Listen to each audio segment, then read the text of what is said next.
Come through here. What's the deal? What is the deal? What is the deal? What's going down? What's going down? What's going down? Make sure you hit that like button when y'all come through here. Make sure you're hitting that like button. Make sure you're hitting the like button when you come through here. What's the deal? What's good with you? What's good with you? Already, what's good? What's good? Let's come here real quick. Yo. What's up? What's up? What is up? Let some of y'all get up in here real quick. Yeah, I'm a little agitated. If y'all go ahead and get your jokes out. Texas Tech got completely embarrassed by Baylor. Completely embarrassed by Baylor. Uh, go ahead and get your little jokes out. Go ahead and get it. Go ahead and get your little jokes. Texas Tech got embarrassed on homecoming, by the way.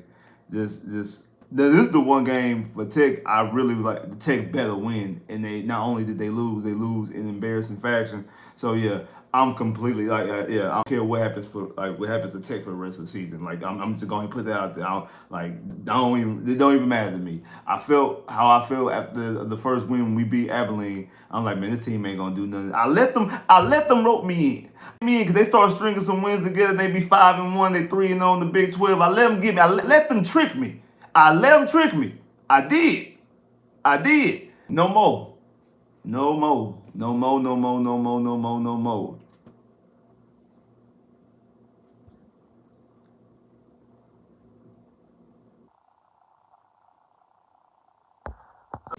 Let's talk about Houston Texans versus the Green Bay Packers.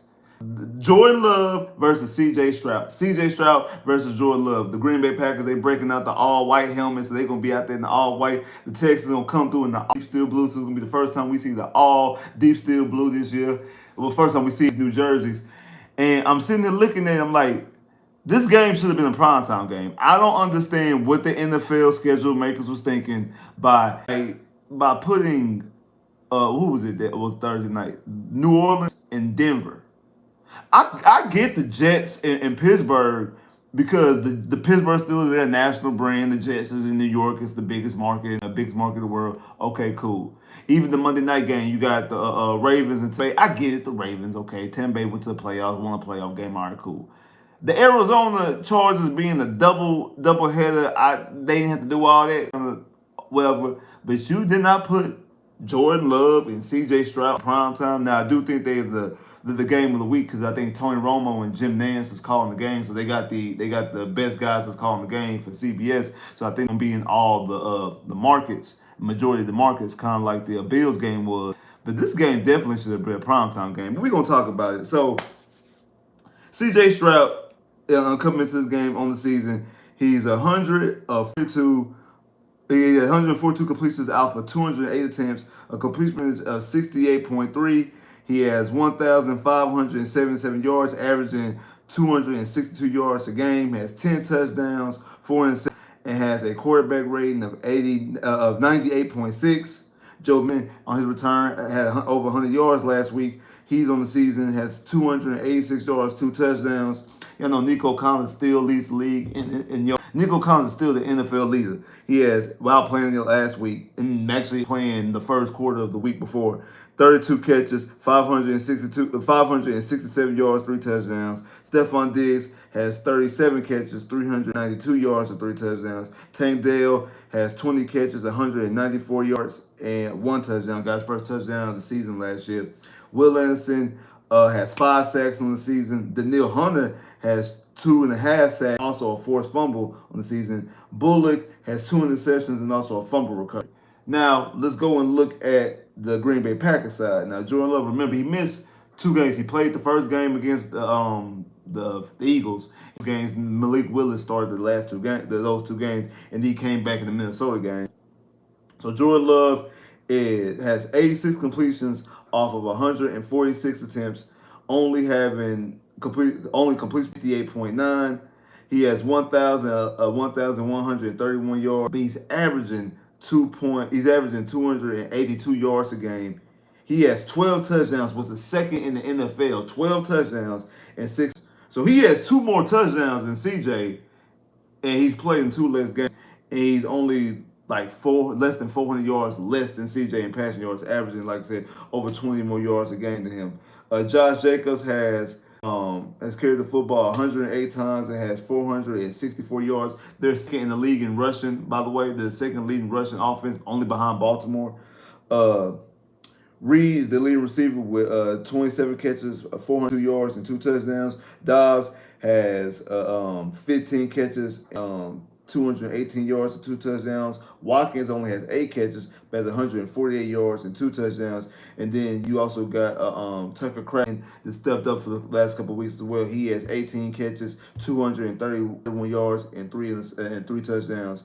And then their safety McKinney leads the league in interceptions with 5 interceptions on the season. If I'm not mistaken, I think they're like number one in takeaways for the Green Bay Packers. So this is a very, especially the secondary, is a very opportunistic secondary. They like to get turnovers. They like to force turnovers. They like to take the ball away, especially in the secondary. You also got Alexander. He has 2 interceptions on the season as well. When Caleb Bullock leads the Texans with interceptions. Then you got Lasser who got interception. Lasser's not going to play. Stingley has 1 interception. Murray got interception last week. Because that's one thing the Texans defense has not been doing. They got 3 turnovers week 1 and week 2 to combine. Well, they got 3 turnovers the first 5 weeks of the season total, and they got 4 last week. You got 2 fumble recoveries and 2 interceptions last week. So they got 4 last week, but they had like 3 for the first 5 weeks of the season. So you kind of got to look at that. So outside rookie quarterback, and then also 2 of the interceptions came off of rookie and Caleb Williams. So outside of the 2 rookie quarterbacks that they played against, they've only got 2 turnovers, and that's the 1 fumble they got last week on the tight end, and then that they got from AR-15. AR. So that outside of the 2 quarterbacks, they gave you the majority of your turnovers. Only 2 turnovers didn't come from rookie quarterbacks. That's it. So that kind of shows you, exactly one thing the Texans defense needs to do, because with their number 1 in passer rate and number 1 in number 1 in passer rating and number 1 in passer rate, able to get to the quarterback and stuff like that, putting pressure on the quarterback, but we're not forcing turnovers. We're not turning the football over. That's why I called for that last week. I called for Will. I called for Neil to get to the quarterback and put the quarterback on the ground. Get on the ground, which they did. Again, Will had 3 sacks. Daniil had a sack, so you had 5 sacks between the 2, and you were able to force turnovers. You were able to put pressure on the quarterback after the turnovers. He turned the ball over 3 times. He threw 2 interceptions and also had a fumble as well. So that's what I was calling for last week for the Houston Texans to go out there and do against the New England Patriots. And again, that's one of the reasons why you were able to put up 41 points. And shout out to Chris for the super chat love. Definitely appreciate that. So Texas Nation Spitz. Is the Texans contenders or pretenders? They can barely beat 500 less teams. They have the 5th defense in the league, and percentage teams was coming back. Just thinking. I do not think the Texans are pretenders. They are definitely contenders. One of the best teams in the NFL completely. And shout out to Chris for Super Chat Love. Definitely appreciate it. They're definitely one of the best teams in the NFL. I feel like, me personally, I feel like they're the best team in the AFC. I know the Chiefs have Patrick Mahomes, but outside of them having Mahomes, that's really all I see with the Kansas City Chiefs. Because the Kansas City Chiefs, when I watch them play, they don't play football at all, in my opinion. You can say the same stuff you can say about the Texans, you can say about the Chiefs as far as, like, they shouldn't have won a lot of their games. I know they 5-0. The only game that they really, really won was the game against New Orleans. Everything else, they were lucky to win. So you can say the same thing, and you can say the same thing about us. To me personally, what I see, I feel like I think the Texans, when it comes to them, this more self-inflicted when it comes to penalty. That's the reason why their offense hasn't been able to put up the points they were able to put up, is because of them having their own penalties. So I think once they clean it up, which you've seen that being cleaned up, it's a completely different ball game. It's a completely different team. So I do think the Texans definitely are contenders. Like I said, I think they're the best team in the AFC. I know the Ravens have been playing, but I just feel like they're the best team in the AFC. But shout out to Chris for the super chat love. But the Texans, glad you brought that up about the Texans defense. The Texans defense is number one in completion percentage allowed to them. Only allows to throw 53.3 completion percentage. They're third in defense, only giving up 277 yards average a game. And they're number one in tackles for loss. That's 38 tackles for loss. And they're in pass defense, only allowing 163 yards a game. Now, Jordan Love throws allowed, but it's not like he throws over what we allow. He's at 58 completions. We allow 53. So he's not that much higher. It's not like we giving up a huge completion percentage of a rate against us. But I do think that Jordan Love's numbers are a little bit construed a little bit. Him missing time. I think that Minnesota game he was trying to knock off some of the rust, trying to get back into the groove of things. I think Jordan Love is a tremendous player. I think Jordan Love is on the fringe of being a top 5 quarterback. He's top 5 because I think CJ is a top 5 quarterback, but him and CJ are not that far apart. I really like Jordan Love's game. And the guy, when he was like second in the league in touch, he's already, again, by missing 2 games, has come back and is already second league in touchdowns. He already has more touchdowns than CJ Stroud after missing 2 games. And again, a team that is number two, a team that is number 2 in rush defense. In rushing offense. They're the number 2 rushing offense in the NFL. Also throw the football well as well. And this is the thing is, for everybody who talks about Bobby Slowick and everybody talks about this offense, you're going to see how this offense is supposed to run and how this offense is supposed to look tomorrow against the Green Bay Packers, because they run the same offense. And Matt LaFleur, he knows how to dial it up. Matt LaFleur knows how to call this offense. Matt LaFleur knows how to get his receivers, coaches receivers open. He knows how to call the right proper runs. They know how to block the run. They know how to run the football with Josh Jacobs. So you want to know how this offense is supposed to look? Look at Green Bay, and you're going to see this offense running like it's supposed to run. You're going to see the receivers going out there catching the footballs like they're supposed to catch it. You're going to see how this offense is supposed to be orchestrated, because Matt LaFleur knows how to call this offense. It's the same exact offense. Remember, Matt LaFleur was on Kubiak's coaching staff in Houston. Matt LaFleur was on his coaching staff in Houston, just like Kyle Shanahan. Now, I know he ended up going with McVay. If I'm not mistaken, Matt LaFleur was the offensive coordinator with the Rams, but he didn't call plays. He was the offensive coordinator with the Rams, but didn't call plays. Then he went to Tennessee for 1 year and called plays at Tennessee for 1 year. I think it was Vrabel's first year as being the head coach. He was Vrabel's OC and called plays for Vrabel's first year, and then he got the job at Green Bay, and he was up with a guy, Aaron Rodgers, who was wheeling. Aaron Rodgers not looking like the Aaron Rodgers that we were accustomed to knowing at that point in time, and that's the reason why they ended up firing McCarthy. That, and also Aaron Rodgers wasn't running McCarthy's system; he was just doing whatever he wanted to do, and they hired Matt LaFleur, and after drafting Jordan Love. And actually, Aaron Rodgers actually orchestrating Matt LaFleur's offense, goes on to win 2 MVPs. And then after he leaves, Green Bay and Jordan Love, him and Green Bay and Jordan Love get to go and win a playoff game. And again, you've seen all the Spider-Man memes and all the stuff like that, but CJ and Jordan Love saying that they're basically the same guy, even though just Jordan Love has been in the NFL longer. He's sat on the bench for a couple of years, but I think he's 25, if I'm not mistaken. But he knows how to call this offense. And the offense fits perfectly for Jordan Love. Now, Jordan Love does have a cannon. Jordan Love is more risky.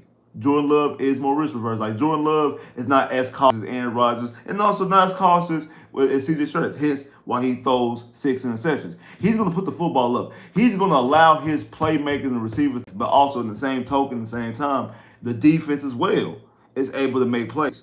The defense is able to make plays. But he goes out there, he throws the football, he spreads the football around because he doesn't have a true number 1 receiver. That's why last year he threw for over 4,100 yards and 35 touchdowns, and his leading receiver had 700 yards. He doesn't just stare there. He doesn't have a 1,000-yard receiver. He doesn't even have a yard receiver. His leading receiver last year had 700 yards. His leading receiver had 700 yards. But he still threw for 4,100 yards and threw for 35 touchdowns. He was second in the league in touchdowns. And he was what, top 10? I know he was top 10 in passing yards. A receiving core, the leading receiver, didn't even have 800 yards, let alone 1,000. He had 700 yards. What that tells me, he spreads the football around. Last week against Arizona, he spread the football around. One receiver had if I'm not mistaken, Dobbs had the 2 touchdowns. So if I'm not mistaken, I think Dobbs had the 2 touchdowns. He had more touchdowns. Reed had the most yards. Watkins had the most yards. Reed had the most touchdowns. Most catches. Like the ball was spread evenly. What I assumed was going to happen with the Texans off Tank Dell, Nico Collins, and Stephon Diggs. I thought that Nico would have the most yards because he was going to be the home run hitter. He was going to be the guy that they threw the football downfield with. That he was going to be the guy to get the most yards. I thought that Stephon Diggs, all the cleanup stuff, all the dirty work, all the stuff underneath, that he was going to be the guy to go end up getting the most catch. And that Tank, because Tank just has a knack and a nose to get into the end zone, that will lead the team in touchdowns. That's what I assumed was going to happen. Now, I wasn't expecting that Nico Collins was going to be as dominant he was the first 4 weeks of the season, first 5 weeks of the season, because Nico Collins in the first 4 weeks of the season, he had 100-yard games. 100-yard game week 1, 100-yard game week 2, week 3 against Minnesota, he didn't have 100 yards, but he had 80 yards. 4 against the Jags, had 100 yards. And it's safe to say if he doesn't get hurt in the first half of the game, in the first quarter of the game rather, against the Bills, he would have, because that he had what 70 yards in that game off of 2 catches. So I'm pretty sure he would have got another 30 yards in that game, and I'm also assuming that he would have got another last week as well. So I wasn't expecting that Nico to be that down. I thought he'd lead the team in yards, but I didn't expect him to be that dominant, able to get all those type of yards and all those looks and all those touchdowns, because when he led the team in yards, catches, and touchdowns. He was completely 100% the number 1 receiver without no questions about it. He led in all categories. So, but that's what I thought was going to happen with the Texans, the way that the Packers offense ran. Not saying that we weren't going to have a guy with 1,000 yards. I definitely that we would have at least 2,000-yard receivers in Nico and Diggs. I definitely thought that we would lead. I think I said before the season we would have 1,000-yard receivers, but I definitely thought that we would have 2,000-yard receivers. I'm not saying like that because, again, I think our receiving core is better than Green Bay's, but they able to get the football the way that they're supposed to get the football. Jordan Love's put the football where it needs to be. He gives his receiver chances. So sometimes, he does take a lot of risks and does take a lot of chances. That's why he has 6 interceptions and only played with 4 games. No, 6 interceptions. So, he has more interceptions than CJ, and he's played 2 less games than CJ. But he also has 2 more touchdowns than CJ by playing 2 less games. So, again, very, very interesting. A very, very offense that they put the football up in the air. Again, I do think that it's going to come down to, are you going to be able, once again, to be able to get pressure on get pressure Jordan Love, because we're going to be wild linebackers. We no Aziz, no Todos. We already know that Lasser is going to be out. So this defense is not the Texans defense. Now I know the Nico Autry came back, but now we're missing Mario Edwards. So that really they really come to me. I feel like that balances itself out. I do think that the Nico Autry is an upgrade over Mario Edwards, but you get one guy back and then you losing another guy. Not to mention you lose both your linebackers, and you already didn't have Christian Harris. So you have none of your linebackers out there. You're not gonna have any of your starting linebackers out there, and you're not gonna have your number 2 corner because the shoulder injury. That's gonna vote very well and very problematic. It's problematic for the Texans defense and bodes very well for the Green Bay Packers. All have just a straight boom. I don't have a number 1 receiver that I'm targeting to. So that means the middle of the field, especially with their tight ends, with Tucker Kraft and Musgrave, especially with their tight ends, they're going to be able to attack the middle of the field and underneath. They're going to be able to do that. So I need both Will and Daniil and Danico Archery because you can play Danico Archery outside and inside. And I'm pretty sure on passing downs you'll probably have Danico Archery and Will and Daniil all going after the quarterback at the same time and have three guys because those are three guys that had 10 plus sacks. Well, Daniil and what you call it and Danico Archery had 10 plus sacks last year because Will and plus sacks last year. So you got two guys in that situation out of the three that had 10 plus sacks last year, and the other guy had 3 sacks last week. So, and it's coming off the defensive player of the week for the AFC. So you have to get a quarterback.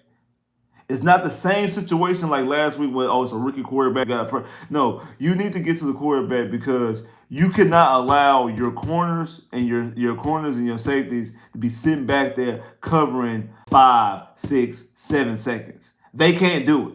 Not with this offense. You cannot allow them. And then also, it's going to be hard. Again, stopping the run without your linebackers against the number 2 rushing team, which is weird that they're the number 2 rushing team only behind the Baltimore Ravens when their quarterback is able to put the football up in the air. So they're able to go off of play action. They're able to make plays downfield and to throw it. So it's going to be a very, very interesting game on how Matt LaFleur and the Green Bay Packers are going to call this offense against this defense because I think they got favorable matchups. Keep it all the way a buck. They got favorable matchups because no linebackers, second corner. So they're going to be able to make plays. Now, also on the flip side, now their defense is a very, very, very opposite defense. Like I said, McKinney has 5 interceptions. Jair Alexander has 2 interceptions, if I'm not mistaken. So they've been able to force turnovers. And this year, even though I think that CJ is the most careful quarterback with the football, this year he hasn't been as careful. He's thrown a couple of interceptions. He had 4 on the season. Now I know he threw 2 against Minnesota. I think that was his first. He threw 2 against Minnesota, 1 last week, and then he threw 1 against Buffalo. So he's thrown 2 in the set. He's turned the football over in the last 2 weeks. He's turned the football, and the week before that he also had fumble as well. So he's turned the football over quite a bit. A little bit more risky. And again, I don't really think interception last week was really on him. I do blame more so Dalton Schultz. People be fighting me in the comments about that. It is what it is. I said what I said. If you don't like it, it is what it is. But CJ has to be more careful with the quarterback. With the football. He has to be more careful. And luckily, with the resurgence of Joe Mixon, now we did trade Cam this week, which tells me that's the reason why Cam was week 1 and week 2. It was actually Cam was active 2. Why Cam wasn't active week 1. People were like, why Cam wasn't active? He was active week 1. Like I say, was active. Damian Pierce was active week 1 with Joe Mixon, and and also Dari and things like that. And we seen that once DP got hurt, because DP had the hamstring issue, because he only played week 1 and then last week, they ended up putting in Cam. And like I said, Cam doesn't have the juice. He sees the holes, hits the holes, but he doesn't have the juice to turn it upfield. And then when we seen Joe Mixon, we seen this when we get back Joe Mixon, it's like our running back issues are fixed now. Mixon is gashing the Patriots defense. Joe Mixon is making cuts. He's jumping in. He's turning 1-2 yard games to 7-8 yard games. He's turning tackles for loss for 3 yards. He's turning runs to stop at the runs stopped at the line of scrimmage. He's turning them into 3-4 yard gains. He's running the football aggressively. He's hitting the holes properly. So we see exactly how the offense is supposed to run the football once Joe Mixon got back to the fold. You're gonna have to run the football. You're going to have to be able to run the football against this Green Bay Packers defense. You're going to have to run because you're going to have to bring the Packers defense up. You're going to have to bring them up. You're going to have to bring them into the box and able to run because you have to take them away from being as aggressive. So they're not going out there trying to go out there and take away the football. So you're going to have to be able to run the football with both Joe Mixon and DP. I know a lot of people they don't want to see us run the football with DP, but you got to be able to run the football with DP. You got to be able to run the football with DP. You got to be able to run the football with Joe Mixon. So I do think that run the football is going to be key in this game. It is because you are going to have to run football. But I do think it's going to be a very interesting game. I think this is going to be a very interesting and exciting game. I think this is going to be similar to a game that everybody for. This is going to be similar to a game that everybody want to see. We want to see fireworks. We want to see the points. We want to see this offense run as a high octane offense. We want to see this offense being moving, quick pace, able to board. That's what we want to see, and I feel like that's what we're going to see. So it's going to be plays being made on both sides, on both accords, both quarterbacks, both offensive coordinators gotta be in a bag. They gotta be in a bag. They got to be in a bag. We got to have them in a bag. They just do. Both of these guys gotta be in a bag, and they gotta be able to make plays and do what they need to do necessary to be able to put points up on the board. They just do. I think it's going to be a very exciting game. Like I said, I think this game, in the midst of the game, while the game is going on, and then after the game, especially when it's all said and done, people are going to be like, why wasn't this game on national TV? Why this one the national television? We sit up here and we watching Pittsburgh and the Jets, and we up here watching the Chargers and the Cardinals. They're going to be like, I would have much rather seen the Texans versus Packers in this spot. And I think that's, like I said, that to me, the person gonna take the biggest L is Jeff Bezos and Amazon, because they keep getting the short end of the stick when it comes to night football properties, because they don't pick good games. And I don't understand. They spent so much money on Thursday night football games. I don't understand why they don't even get first priority, because I actually think even though I see Sunday night games the best. I think that, me personally, I think those have the best production. I just feel like the Thursday night games should be good. It's the only game on. Ain't no game before it, ain't no game after it. Like on Monday nights, the Monday night games, the only games on have one Monday night game. It's the only game on two. But everybody is so ramped up about the day before. Everybody's talking about what happened on Sunday. So by like 5 o'clock is when, oh yeah, we got Monday football game tonight. And then that's when all the Monday night coverage is talking about. And then after that, after they might talk about they're gonna talk about the Monday night game, but then it's getting on to the rest of the get on to the week, because you got Thursday night game coming up. They don't get the coverage that, I mean, they don't get the coverage that they should, but like if you get good quality games on Thursday nights, they get the whole show to themselves. The whole Thursday night, they get the whole Thursday night to themselves.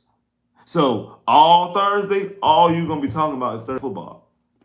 And then Friday, yeah, they're going to preview the week before. They're going to preview the upcoming week. But they're also, especially when it's a good quality matchup, they're going to talk about it. They're going to be leading their shows with what happened on Thursday night. So it should be the game. Now, I ain't going to say the marquee game of the week, but it definitely should be good matchups. You going out there booking New Orleans and Denver doesn't make sense. Even before the season started. Forget how the season, how the season's going. Before the season started, Derek Carr and whoever you thought was going to be the quarterback for the Broncos, you cannot sit up here and tell me that with a straight face that was going to be better than Stroud versus Love. There's no way you can tell me that. There's no way that you can sit up there with a straight face and tell me that was going to be better than Stroud versus Love. Now, I do want to because before I get into my prediction for the Texans game, I do want to look at what I think is going to happen the rest of the week in week 7. We have a morning game. We have an early morning matchup. We got football across the pond. So Jacksonville will go against the New England Patriots in London at 8:30 in the morning Central Time. I guess 8:30 in the morning Central Time. So I guess would be what. It'd be later for it would be 9:30 East Coast Mountain Time. I guess it would be 7:30 and 6:30 if you're on the West Coast. Boring game. You might be right. It might be a boring game. I'm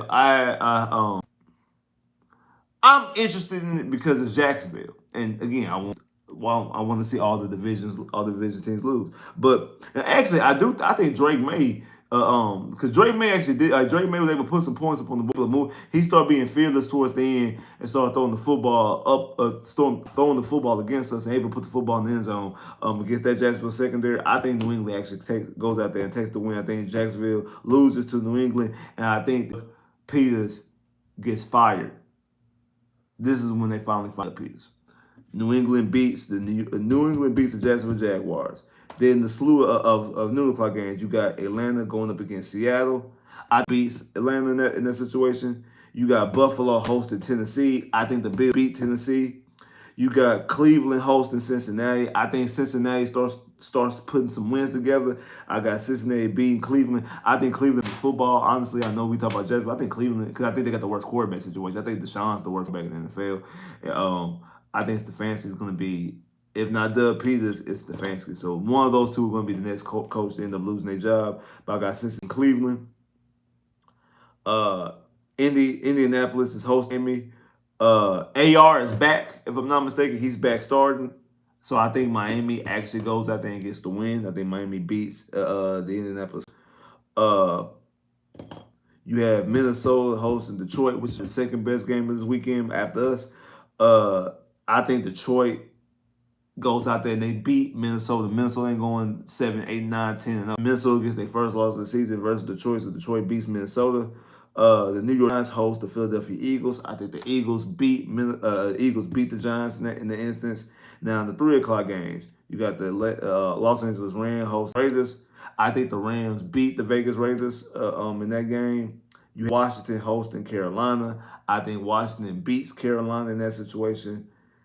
The 49ers hosting the Super Bowl rematch. The 49ers hosting the Kansas City Chiefs in Super Bowl rematch.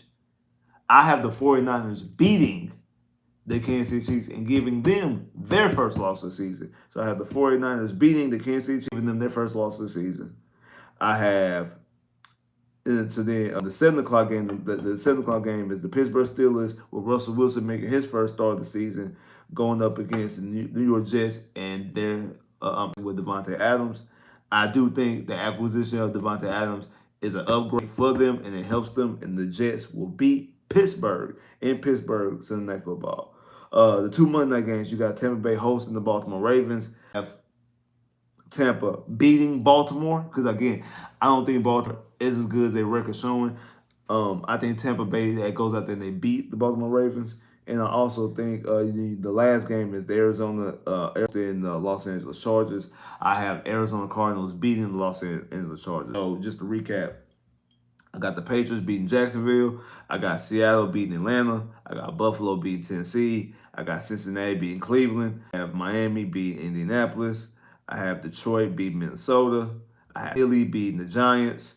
I have the Rams beating the Raiders. I have the Washington Commanders beating the Carolina Panthers. I have the San Francisco 49ers beating the Kansas City Chiefs. I have the New York Jets beating the Pittsburgh Steelers. I have the Tampa Bay Buccaneers beating the Ravens. I have the Arizona Cardinals defeating the Los Angeles Chargers. That's what I have for this week. To where everybody's been waiting for. The Houston Texans versus the Packers. CJ Stroud versus Jordan Love. All the comparisons that we heard all season long. All the comparisons that we heard dating back to last year in the playoff games, saying they had the same stat lines and the Spider-Man memes and the same quarterback and stuff like that. People saying that this Super Bowl between these two teams in the next couple of years is going to be one for the ages. A game that has every sense of being a marquee matchup. Of all the games on the schedule, it was two games that I knew were going to be primetime games. The Detroit Lions, which is Sunday Night Football, and this game against the Green Bay Packers. I just knew this game against the Green Bay Packers was going to be a Sunday. I actually thought that this game was going to be Thursday Night Football. I really did. I was surprised that we got the Jets. I was surprised that we got the Chicago Bears as primetime games. But because I really thought it was going to be a game against the Green Bay Packers, that was going to be the game. That was going to be the game. That was going to be the game. That was going to be a time game. I thought that was gonna be the game, gonna be a primetime game. I really did. I thought that was the game gonna be a prime. I really thought that was gonna be not Sunday, a Thursday night football game. So I'm surprised it's not. But two quarterbacks that are very similar. two teams offensively run the exact same offense. Two teams that made some splashes off this offseason in free agent acquisitions when it comes to running backs. They went out there and got Josh Jacobs, who's led the league in rushing before. We went out there, we traded for Joe Mixon. Matt LaFleur has history with the tail going out there in Lambeau Field. Luckily, it's in October, early part, end of October. Luckily, it's in the middle to end of October. We're not going to the frozen tundra. It's not in December, and it's cold and it's snowing and things. I think this game is going to be a shootout. Honestly, I think this is going to be, like I said earlier, I feel like this is going to be the game that everybody has been anticipating, that everybody has been waiting for.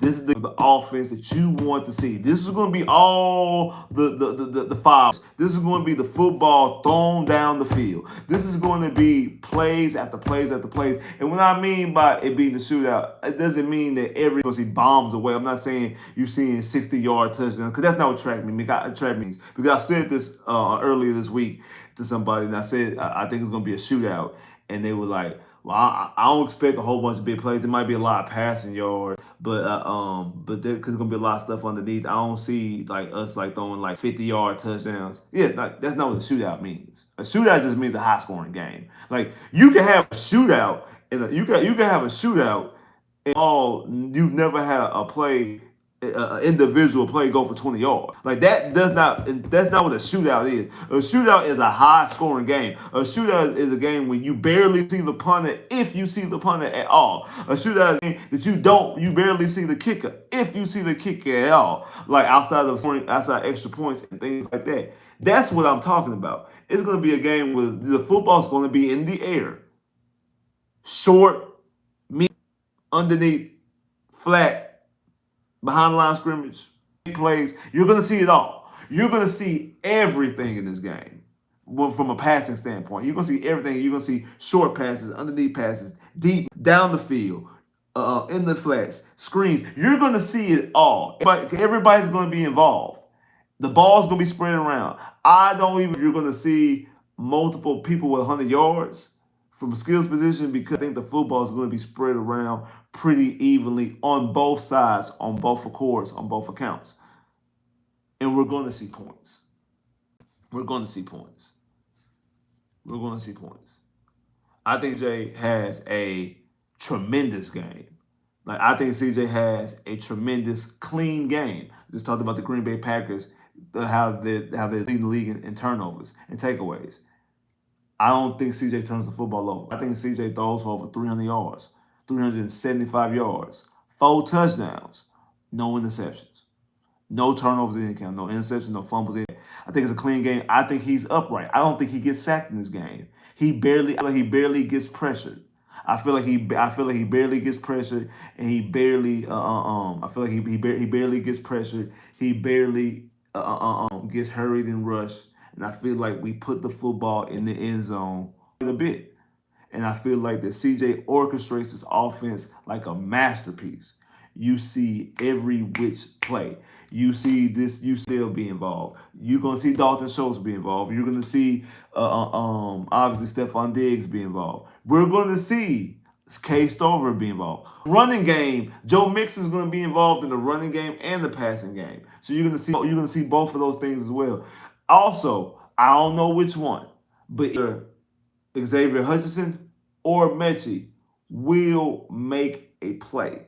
Not saying that not saying they're gonna make several plays, not 100 yards, but one of them is going to make a play. I actually think one of them gets their first ever career touchdown, because I think CJ throws for 4 touchdowns. I think he gets the football. I think Tank gets into the end zone. I think Stephon gets into the end zone, and I also think that one of those guys gets into the end zone as well. And I think Tank actually gets. I think we finally see a game where Tank gets double digits, double digit. The game that Tank gets 2 scores. I think Tank gets 2 scores. I think Diggs able to get in the end zone, and I think one of those guys out of K Stover, Xavier Hutchinson, or Mechie, one of those guys get their first ever career touchdown. Don't know which one. I feel like one of those 3 guys gets their first ever career touchdown, and And wow, Georgia is Georgia's putting points in Texas. I think one of those guys get their first ever touchdown. I think Stephon gets to the end zone. I think Tank gets to the end zone. And I think that CJ goes out there and I think on a beautiful, masterful, CJ goes out there and takes the lead and puts the Texans up 31-30 with 2 minutes left to go in the game. But I have the Texans losing to the Green Bay Packers 33-31. And the only reason why I have the Texans losing is because CJ doesn't have the ball last. Jordan Love has the ball last. And Jordan Love leads them down and they kick their game winning field goal and 33-31. It's the first time this season going into the game itself, I picked the Texans to lose. Every game this year, I said the Texans were going to win. Going up into the game. I had, when I did my preseason schedule picks, I picked the Texans. I had the Texans undefeated. I had the Texans win, losing four games. I had the Texans losing to the Jags, Green Bay, the Jets, and but as the games go up, I've changed my mind. Like again, I went to the Jazz game. I didn't have the Texans losing to the Jags because again, looking how we looked, looking how the Jags looked, I wasn't going to pick us to lose. But I did pick us to be a close game with you. But I did pick us to lose. This game here, preseason, I picked the Texans to lose. And after watching what I've seen so far, especially with the injuries to the linebackers in the second, it's going to be a tough matchup defensively, and that's the reason why I think it's going to be a shootout. I think they're both teams because the Packers do allow points themselves. Like the Packers are not this defensive, even though they're able to force a lot of turnovers. The Packers defensive juggernaut, when they are they're not this defensive juggernaut when they're able to stop and stop people and keep people from scoring. So I think that both the Texans and the Packers both are on the board, and I think this is going to be a masterclass. This is going to be a beautiful. If you like football, this is going to be a beautiful football game to watch, and this is going to be a game where both quarterbacks play extremely well, so extremely well that I think they have similar stat lines. I think CJ throws for 375 and 4 touchdowns. I think Jordan Love throws for 370 and 4 touchdowns. CJ spreading the football around to fold it. It got he throws 4 touchdowns to 3 different receivers. I think that Jordan Love throws 4 touchdowns to 4 different receivers. I think that Dobbs, Reed, Watkins, and Kraft all get into the end zone. I think all 3 of them get into the end zone. He scores touchdowns with all 3 of those. 3 of those guys get into the end zone. All 4 of those guys get into the end zone. So he throws for 4 touchdowns. CJ 3. He throws for they both. I'm sorry, I said that wrong. They both throw for 4 touchdowns. CJ throws for 375. He throws for 370. Only 5 yards difference. And you're gonna see more spot teams and all the other silly stuff because they're gonna be talking about what an epic game we just watched. What a great, similar to the Tampa Bay game last year. Back and forth, back and forth. To the earlier this year, Cincinnati and Baltimore. The game I said this is the game not going overtime. Green Bay goes and scores on a walk-off. Green Bay goes in and they score in a walk-off and win the game in a walk-off. So I have the Green Bay Packers defeating the Houston Texans 33-31. But it's all good, Texan fans. It's all cool. One NFC opponent. It's an NFC opponent. So no matter what happens, no matter if the Texans win or lose, the Texans will still be the number 2 seed going into next week. Still going to the game against Indy, the Texans still be the number 2 seed, no matter if they lose or win this game. Because even if they lose this game, they have 2 losses and they have the same record as the Ravens. They have 2 AFC losses. So the Texans will have a better conference record than them. And same thing with Buffalo. They've already beaten Buffalo. They have the head-to-head tiebreak over Buffalo. So the only ones that they will be in competition will be obviously the Kansas, because again, it doesn't matter. The Texans will have to win and need Kansas City to lose for them to be above Kansas City anyway. So look, no matter what happens, like Kansas City, because they had 1 loss, they have no losses, and they also play 1 less game as well. So and then they're also playing against an NFC opponent this week against France. So There is that. But also, no worries. The Texans are gonna get their revenge come February. That's fine. They lose this week. They're just gonna get their revenge in New Orleans come February. Now, this is the one thing that I would definitely trip about is if the Texans go out there and they play football. The Texans go out there and they play embarrassing football. The Texans go out there and they look like how they looked against the Minnesota Vikings, look like a team that doesn't belong, doesn't need to be against another team. That right there take me. That right there will make me mad. That right there will agitate me. Out of also just doing something bonehead. Like you had to, like you put yourself in position to win the game, and Fairbairn missed the field goal. That would agitate me. We're driving to score the game down, and we get stupid penalties to drive us back. That would irritate me. So like it's a lot of things that irritate me. But I just text them to go out there and look unmatched and go out there and look make you embarrassed. That's what I don't want. That's the thing that I don't want the most.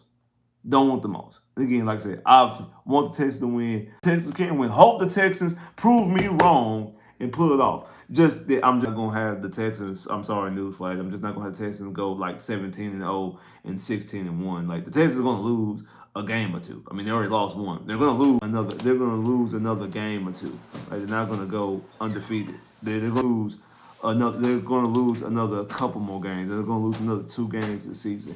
And you would rather them lose against an AFC opponent because AFC opponents won. Those be tiebreakers against depending on the AFC opponent you lose to. Those are tiebreakers that goes into that team's favor, and also it counts against you when it comes to like other tiebreakers. So those are things that you don't really want. So you don't want them to lose those type of games. So NFC opponents and NFC opponents they can afford to lose those games against the NFC opponent. Like those games can afford to lose against the NFC opponent. So I do want them to win, obviously, but this is a game that you can afford to lose. That's what I'm saying. You can afford to lose, but I just think it's just gonna be just a good game. I feel like it's just like honestly, I think it's gonna be a good game to watch. It's gonna be a good game to witness. It's gonna be a high scoring game, points scored. Although I said 33-31, I think that both teams put the football in the end zone several times. Both quarterbacks play clean football. I think there's no turnovers in this game. From the quarterback standpoint, maybe you might have a running back or something like that. But from a quarterback, neither quarterback turns the football over. No interceptions, no fumbles, anything like that. I think that both offensive lines hold their quarterback up. I don't think you'll see any type of any. I mean, you're gonna see. Obviously, I think you'll see pressures and hurries, but I don't really think that you'll see too many sacks in this game, if any. I think this is going to be a game that's going to be really centered around both quarterbacks. And like I said, you're going to see a whole bunch of Spider-Man memes forward. You're going to see a whole bunch of Spider-Man memes going forward. But I think it's going to be a very good football game to watch, off game to watch. Uh, you're going to see a lot of points on the board, and you're going to be like, that's my quarterback. That I think both teams are. Both teams at the end of the day are going to be very proud that there is one of these two quarterbacks, and they're going to be very happy about that. They're going to know that their team is in the right direction, and championships are going to be coming soon. I mean, I seen the thing because I seen some people talking about they all this about Jordan Love being better than CJ. I've never heard I've never heard people saying Jordan Love was better than CJ Stroud. I've never heard that. I heard that they're the same quarterback. That's what I mostly heard is that the same quarterback. And even when they say that, people always were saying that they'll take CJ over Jordan. One, because CJ's younger, and two, you didn't have to pay just yet. You're gonna have to pay, and then end up paying Jordan Love because you still had CJ on his rookie contract. So like, and then I seen like the was it a CBS? They picked out the what quarterback will win the Super Bowl first. 11 pick CJ, only 3 pick Jordan Love. Again, so it's going to be some people who like Jordan Love, and that's fine over CJ, the personal preference. But like this consensus that like, oh, that people not picking us and picking people. I've never heard that. Honestly, I never heard that. Not in this situation. Not because because people love CJ Stroud. Like most people. I mean, now you talking about like some Colin Cowherds and I don't care what neither one of them say because they're just saying stuff just to get going. Like especially Nick. Like Nick Wright is trying to be the next Skip Bayless. He's trying to take on like a Bayless mantle. He's trying to do that. He's trying to do the whole Skip Bayless thing. He's trying to be, very hyperbolic, very polarizing, like how Skip was not known until he started was doing about LeBron James. But Skip Bayless been around was on around ESPN for years. And no one ever gave anything, even care about Skip Bayless. Once he started being polarizing on LeBron, which I actually don't think he was even being a character. I actually think he actually felt that way. Uh, um, I actually think he felt that way about LeBron James. Honestly, I actually think that because this is before LeBron's won a championship when he was making his LeBron James claims, and then he actually kind of looked at when they lost to the Dallas Mavs, especially how LeBron James was disciplined in the fourth quarter of that finals. So once he started doing that, then also the Tebow thing, I think that's when he started realizing like, hey, this is generating buzz. And then I think he started pouring into it and he started doing it even more so. He started doing it with Aaron Rodgers. He started doing it with Patrick Mahomes. Like so he started doing it even more so. Like, but I do think he was genuine more so. He really felt that way when it came to LeBron, at least in the beginning. Now I do think he's put more put more jelly on the biscuit. He put a little bit more on the biscuit to make it seem like it's this way or seem like it's that way. But that's what Nick Wright is doing. Cause remember, Nick Wright used to work in Houston. He used to work for 16. Nick Wright, the way Nick Wright be acting is like he ain't never worked in Houston, never, or he ain't never lived in Houston before. When that's not the case. I just think that he just does what he does, be polarizing to try and get to ride that wave. And then Cowherd does the same thing. But when you heard also, I've also seen Cowherd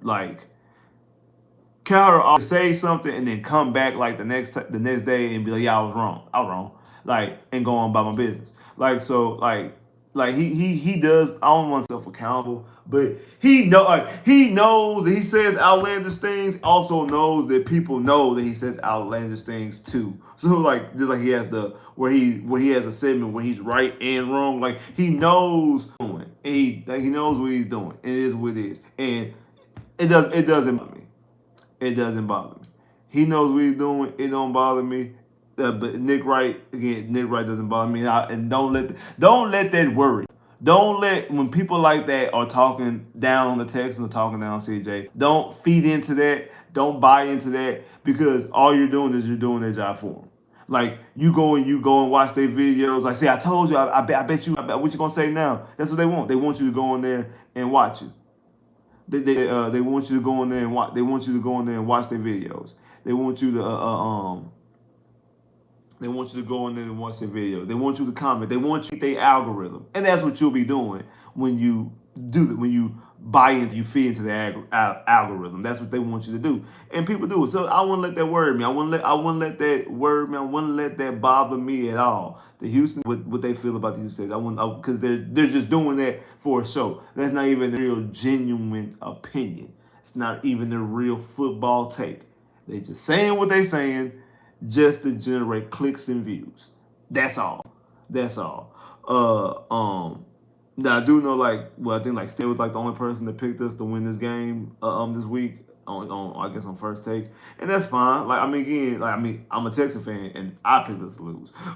Everybody not gonna pick us to win. Everybody's not gonna pick us to win. I mean, I think on the field preview, it was split 50-50. Both on the ESPN thing, on the ESPN, on the NFL network, it was split 50-50. And actually, we had the margin to win. I think our highest margin of winning, some picked us to win by 14, and our lowest margin, I think somebody picked us to win by 2. And then no, has picked by 1 because it was 28, and the highest margin of victory was 34-20. And then the people for the Packers, the highest margin of loss was by a touchdown was 24-17, and the margin for a loss, I think, was 3. Yeah, it was 3. It was 24 to 24-21, which is 3. And they picked a split down the middle. It was 10 people on the panel. 5 picked the Texans, 5 picked Green Bay, and again, we had the highest margin of victory. Like we had by 14, and they had only had Green Bay winning by a touchdown. And shout out to the boy Chris once again for the super chat love. Definitely appreciate that. Oh, there you go. Shout out to the boy Chris for super chat love. If the Texans get blown out, they will be pretenders. Now, that you might be right about. The Texans get blown out and look embarrassed in this game. Yeah. Now, if it's like the Minnesota game, yes. Like say it could be a touchdown game and Green Bay like scores a touchdown like with no time left, and like they were winning and they like running out the clock, and like they run out the clock and they long run at the end, but they were trying to make us use our time. It was like a one possession game. I wouldn't consider that. I wouldn't consider that. Did they just bench Quinn Ewers?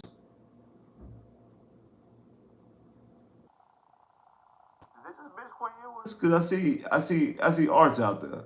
Anybody watching the Georgia Texas game? Did they bench Quinn Ewers? Did Quinn Ewers get benched for Arch Manning? Are we in the Arch Manning era like officially already?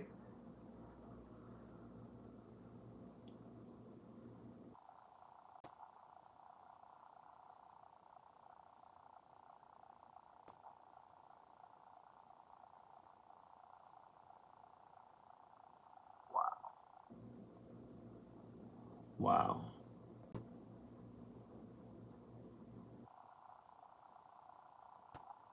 I said blowout, lose by 3 touchdowns.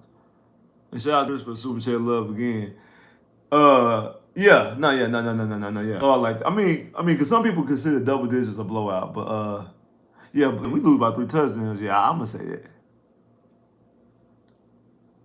No, I'm gonna say it. Yeah, I'm gonna say it. Yeah, yeah. You lose by 3 touchdowns, and yeah, you all what you've done good so far, and we're here about it. And now they out here, they out here, um, putting on UT. They out here putting on UT. UT. Boy. UT, what y'all doing? I can't say nothing. Texas got blown out today. Forget college football. I don't care. I don't care. I don't. Man, but yeah, Arch out there now. Yeah, I know. I'm looking at it. I'm looking at Arch. Shit. Hey man, shout out to that boy for the super chat love. Definitely appreciate that with the super chat sticker. There you go. I need a win, man. Hey, bro, we all need a win. Shout out to that boy Ron for the super chat love. Definitely appreciate that. We all need a win. I agree. We need the dub. We gotta get the dub. We got to get the dub. I get the dub. I just think it's just gonna be. I just think it's just gonna be a game where hey, we willing. Secondary, you got secondary issues. Yeah, no Jimmy Ward as well. But that might be a good thing. To be honest with you, no Jimmy Ward. That might be that's actually a good thing. But yeah, no, like I said, no Jimmy Ward. No Kamara Lassiter. And then I think the linebackers is definitely gonna be an issue. Like not having Air and not having Total, because Total been balling. He had the forced fumble last week against the Titans. He's going to force the fumble out for Caleb Bullock able to get that fumble recovery last week.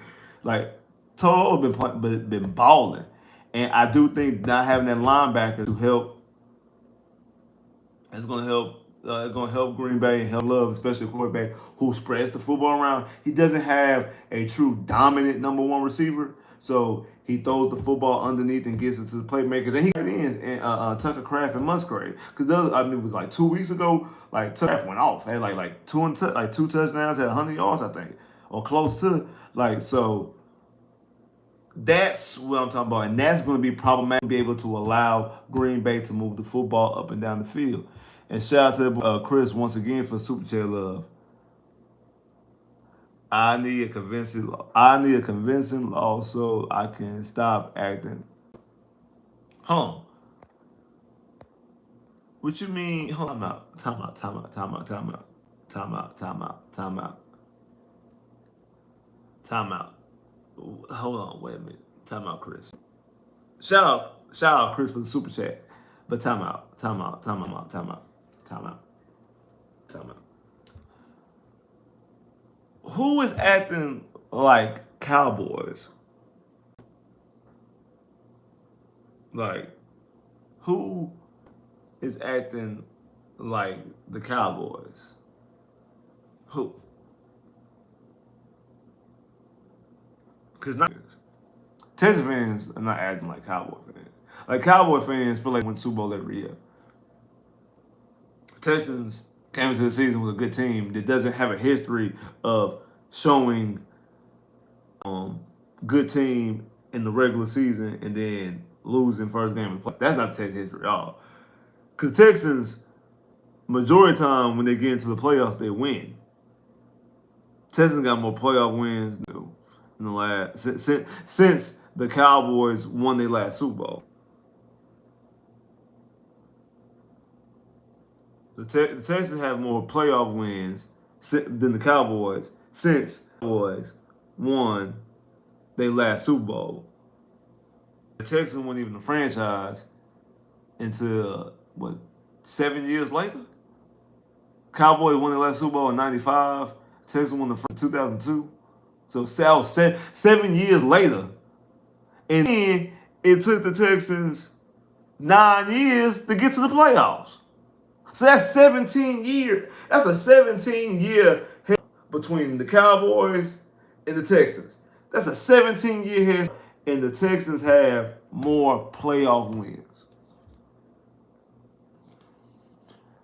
Shout out Chris for Super Chat love, but talking about Texas fans, yeah, nah, I disagree with you. I mean, I think any team that has a young quarterback that played the way he played, one rookie year, then you also had defensive rookie year as well, and you made off-season acquisitions. Fans are gonna feel like that. I mean, Jet fans felt like in the Super Bowl when they signed Aaron Rodgers because they had the same situation. They had Sauce Gardner, who was defensive rookie year, Gary Wilson was offensive rookie year.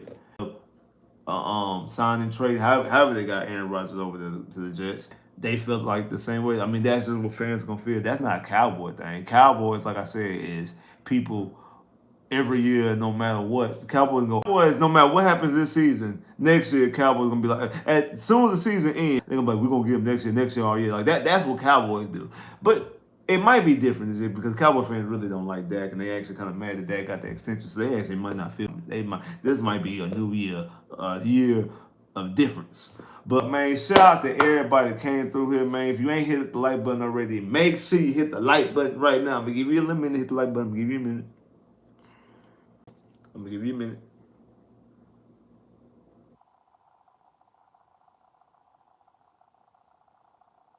Make sure you hit the like button. Give you a little minute.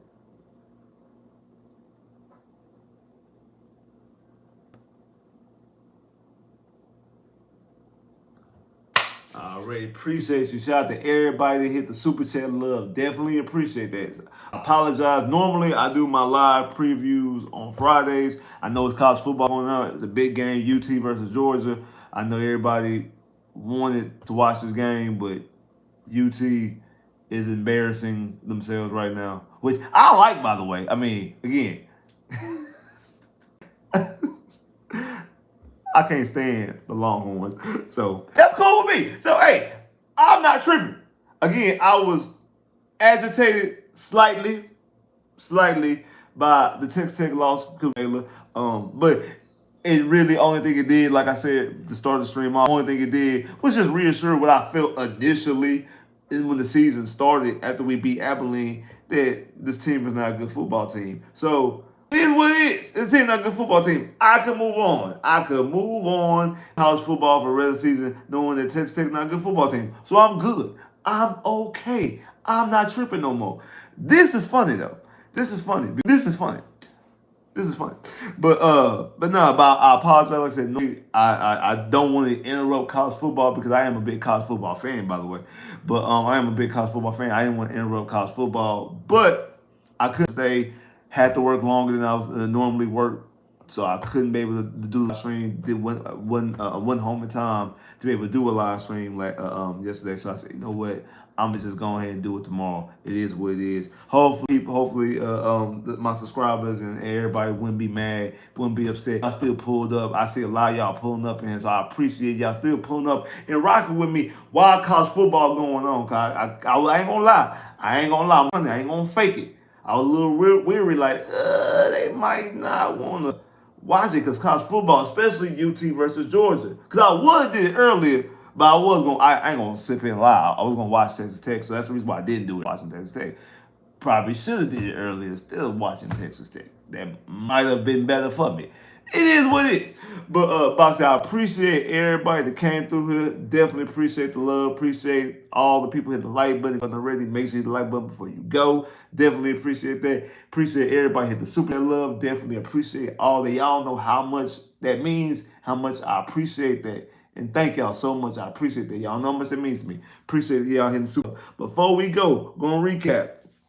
Right before we go, I have the New Patriots beating the Jacksonville Jaguars in London at 8 o'clock in the morning, 8:30 in the morning. The New Patriots beating Jags. I have Seattle beating Atlanta. I have Buffalo beating Tennessee. I have Cincinnati beating Cleveland. I have Miami beating Indianapolis. I have Detroit beating Minnesota. I have Philly beating the Giants. Those are the 12 o'clock games. I have the Rams beating the I have the Rams beating the Raiders.